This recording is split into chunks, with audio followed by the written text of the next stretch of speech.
No company is immune from the impact of the recession, not even the one-time darling of Wall Street, Starbucks. After 37 years of growth, Starbucks is struggling to put the mo back in its Joe. The number one threat facing America, Starbucks. Go for a cup of coffee if they want you to buy a sandwich and a book and a DVD. In a memo to his top executives, Howard Schultz admitted changes have led to a dilution of the experience and a loss of the romance and theater of Starbucks, opening the door to competitors.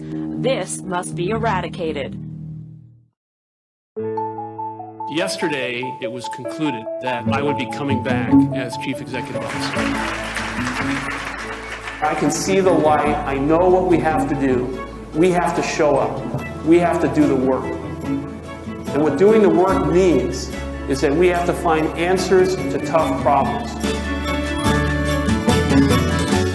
I apologize if anyone in this room feels that we have fractured the culture and values of the company by what has happened over the last few weeks. It's a decision that we had to make. Together, we have to turn this page. We have to go forward. We want to go back to what we really stand for, and we want to provide our customers and our people a sense of pride and confidence in the authenticity of the Starbucks experience. We have a lot of work to do, but our research tells us we're making real progress on every measure of customer satisfaction.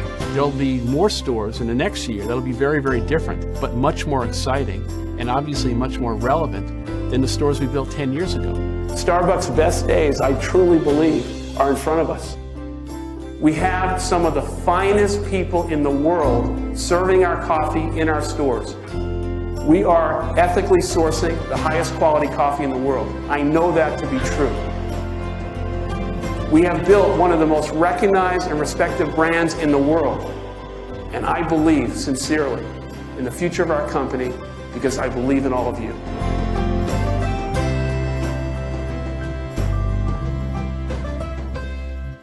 The President, Chairman and Chief Executive of Starbucks, Howard Schultz. Thank you. Thank you. Thank you. Welcome to London. Some of our former business secretaries may not know who you are. I can assure you we do, and it's a privilege to have you with us today. Let's just put a little bit of context on where we are. Starbucks is 40 years old this year. You have almost 17,000 stores and 200,000 employees. Over 60 million people in more than 50 countries pass through the doors of Starbucks every week.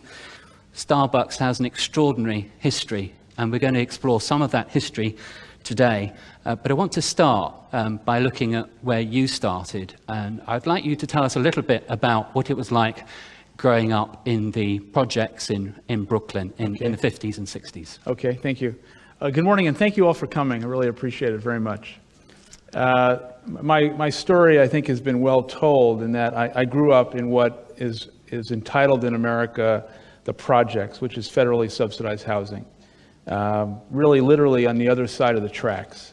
My dad never made more than $20,000 a year. He was a blue-collar worker.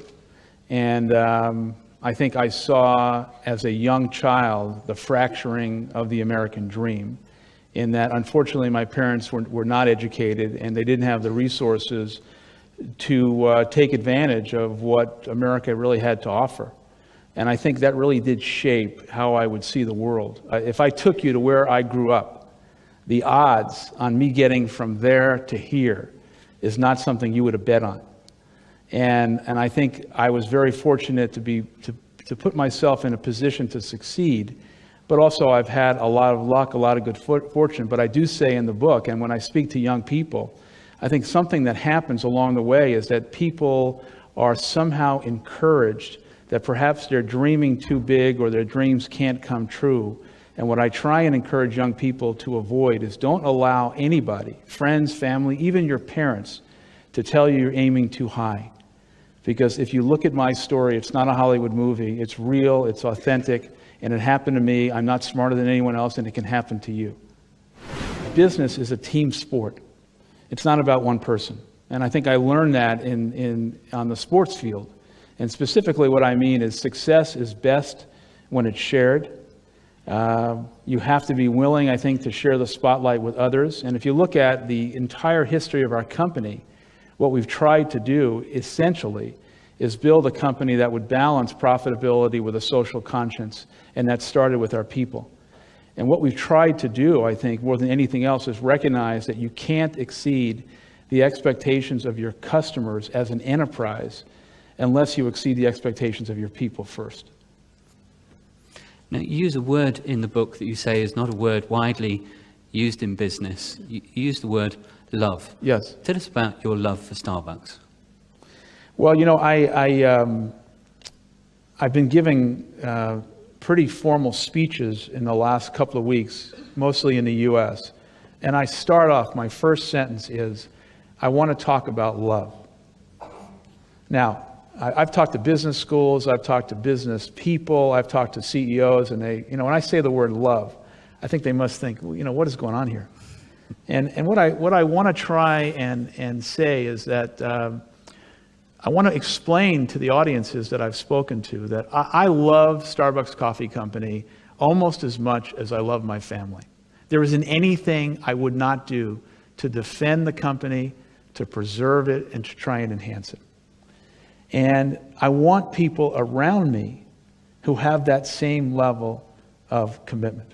Now, I also link it to something else, which is the word humanity, because I think that somehow along the way, maybe because of the pressure of Wall Street or other shareholders, that we've come to believe that the sole responsibility of business is to make a profit. Now, I certainly believe that there is a deep fiduciary responsibility for every business to make a profit. But I think it's a pretty shallow goal if that is your singular focus and that is all that you stand for. And I also believe that you can't attract and retain great people if that's all you're in business to do. So the love and humanity is also about creating a value system in which the company stands for something in addition to making money, doing great things for the people that it employs and the communities it serves. And I've gotten into trouble a little bit about that, especially when I start speaking about the growing responsibility of business because of the pressure on local, state, and federal governments in terms of their ability to sustain the level of giving that they've given in the past, either to citizens or social service organizations.